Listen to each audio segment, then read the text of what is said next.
Okay.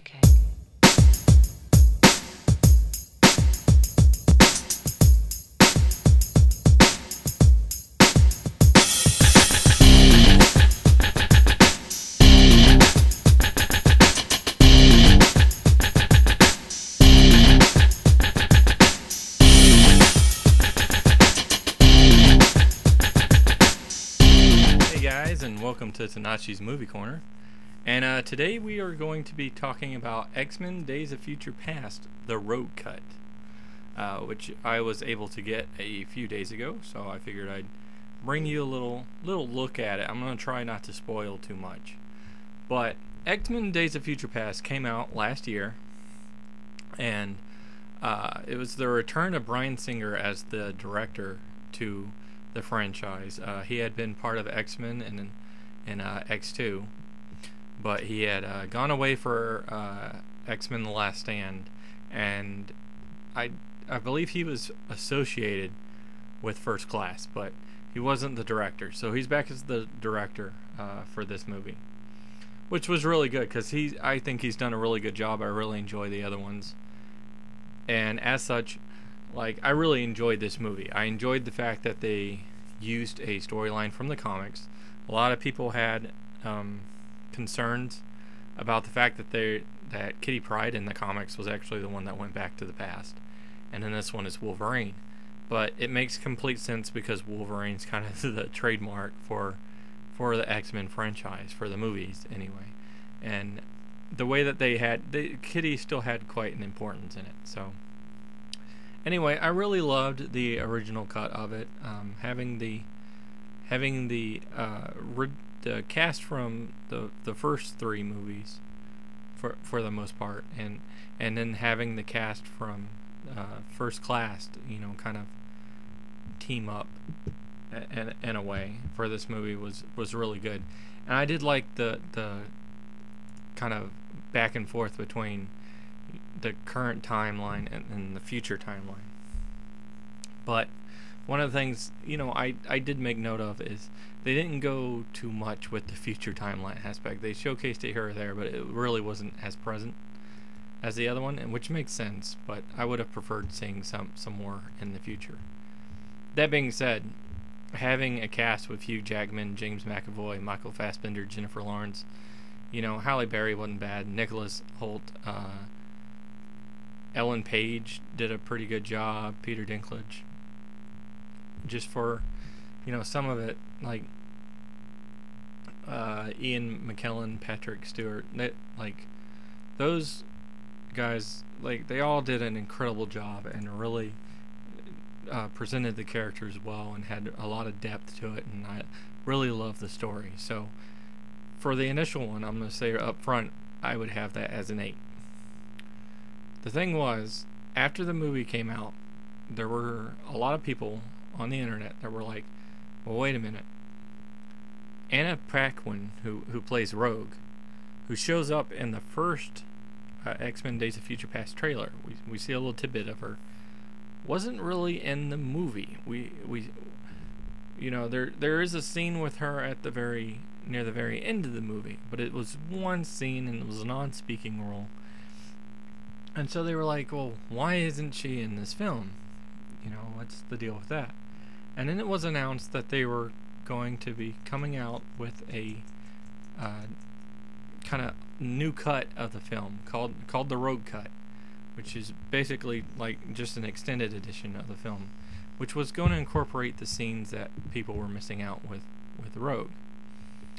And so that got my curiosity. I already loved the film, and the reason they said is because they were talking about the reason they didn't have it was because the pacing was a little off, and time-wise they had to keep it, a little lower. So I was like, okay. Frankly, I love extended cuts for the most part, so I was really looking forward to this one. So I waited to get this one. And with this road cut, we get 17 minutes of kind of new footage, and the movie's unrated because of that being in there, and they have some more cursing, which I noticed automatically. That being said, we were when I was watching it, it was about, I almost want to say halfway through the movie, maybe a little over halfway, and I had yet to see Rogue. And then I realized about what point Rogue would probably show up. And sure enough, that's how it worked. So, it does take a while to get into it. There's actually some other scenes that were added to this movie.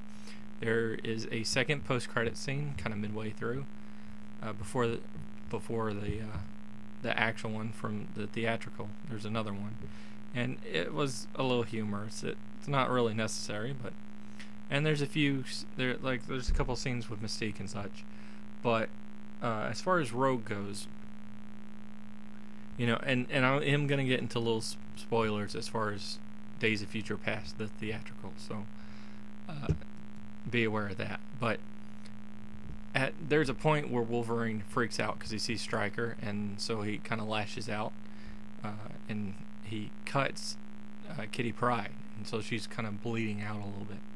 And they're talking about how they don't know that she's going to be able to manage, keeping him back in the past.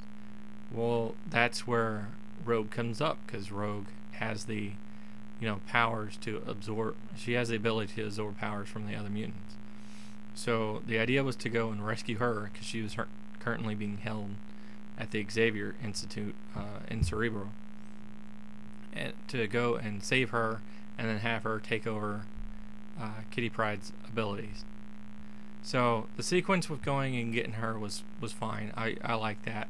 There's a character that dies, which I was like, okay. I didn't see that happening when it did. So that was interesting. And they did get her out. And there is a better showcase in this one. Not much, but there is a little better showcase of why the Sentinels show up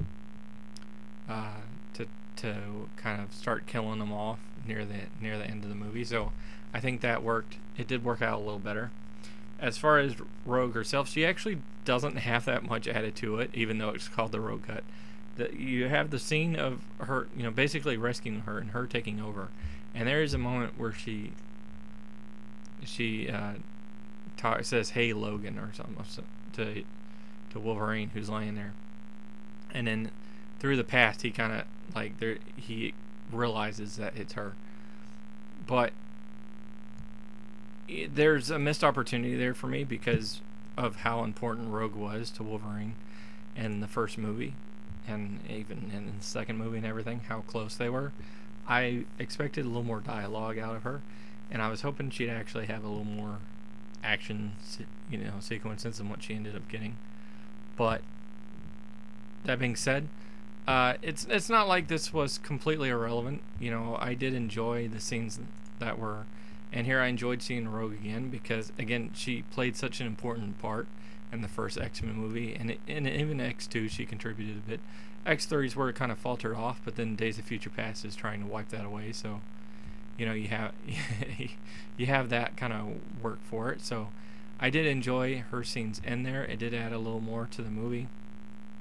It didn't make the movie that much better for me, and I can see why it was originally cut from the film, and why it wasn't necessary to the film. But overall, I do like it better. I do understand. Like I said, I understand why it was cut, but I do enjoy it more that it is the way it is.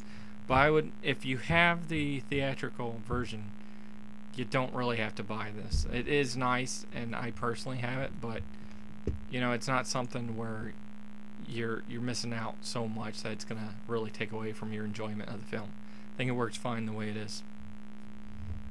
That being said, from my rating with the Rogue Cut version of it, I'm going with an 8.2. So, not like I said, not much better and not really necessary. I enjoyed it, and if you were waiting out to get it, or if you're waiting out for the extended parts, then it's nice.